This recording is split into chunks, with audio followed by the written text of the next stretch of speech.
Our show here, Crane and Company, are breaking some news this morning, and it starts with Riley Gaines, an NCAA swimmer. From a proud SEC school there in Kentucky, the Wildcats. One of the biggest things that is have been a warning sign that is now coming to fruition that we are seeing in women's sports. And I can't even believe I have to sit here and say this, but that men, biological men, should not be competing against biological women in sports. Now, why I have to come out and say that is sad in its own right, but we have to, because again, if we let it, there will be men pretending to be women that ruin women's sports. Lia Thomas, the UPenn swimmer, failed at everything as a male swimmer and then began dominating as a female swimmer. We all sat on the sidelines as Lia Thomas became the fastest female in the country, winning a national title in the 500 freestyle, beating out, Olympians, American record holders, the fastest females of all time. And that next day was when Lia and I raced each other, and we swam the 200 freestyle, and crazily enough, we tied.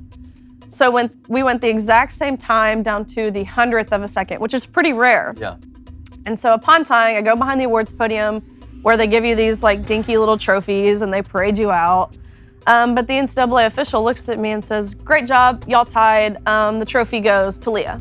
What? We'll eventually mail you yours." And so I kind of look at him and I quickly question him and I'm like, okay, I understand there's one trophy, don't account for ties, but what's your thought process on giving it to Lia? Why are you so adamant? And he said, well, for photo purposes, Lia has to have it. Wow, yeah. And so obviously I knew what we were dealing with was wrong. What was happening was, it's wild. Yeah. But it was at this moment that I realized not only were we being forced to compete against a man, 6'4", a man. Yes. Were we being forced to change in a locker room with a man? We were being sidelined to validate the feelings and the identity of a man. this is not the most womanly woman who ever womaned. I'm just going to put that out there. And not the kind of dude that you would want in a locker room with the ladies. There's a little more that meets the eye, obviously, and some of these people have a lot more going on, and a lot more going on meaning sexual fetishes. Are some of the things they do satanic, would you say? Yes. Okay. Really? Not surprised by that. They practice these satanic things based off of the posts and based off of the content that they like on social media. It's very, very just bizarre. They have bondage all over their bedroom wall where they sleep every night.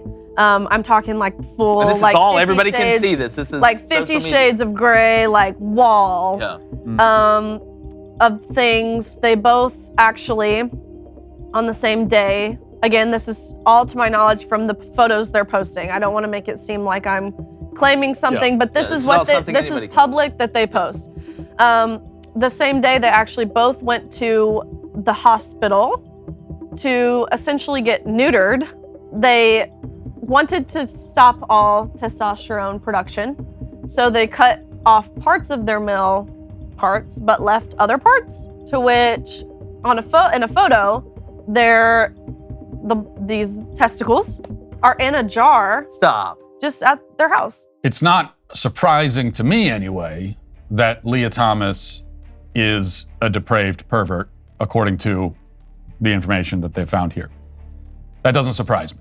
But what it reveals, and rather what it confirms, what any thinking person should have already known really, is that this is a fetish. Okay, this is a fetish community, if we can even call it a community, and that's what it is. Autogynephilia, okay, is, as it says there in the thread, autogynephilia is the men who are thrilled by the thought of themselves as a woman. Okay, they get off on the idea of themselves being a woman. Which, by the way, that is not the same thing as actually thinking that you are one. That's the important point. Now, even if Lia Thomas actually believed that he is a woman, that wouldn't at all make him a woman. And so it wouldn't change much, or it shouldn't. But it becomes all the more grotesque and absurd when you consider the fact that even these people who claim to identify as women, many of them really don't. They don't even believe what they're saying about themselves. And yet we're supposed to believe it. This is a fetish.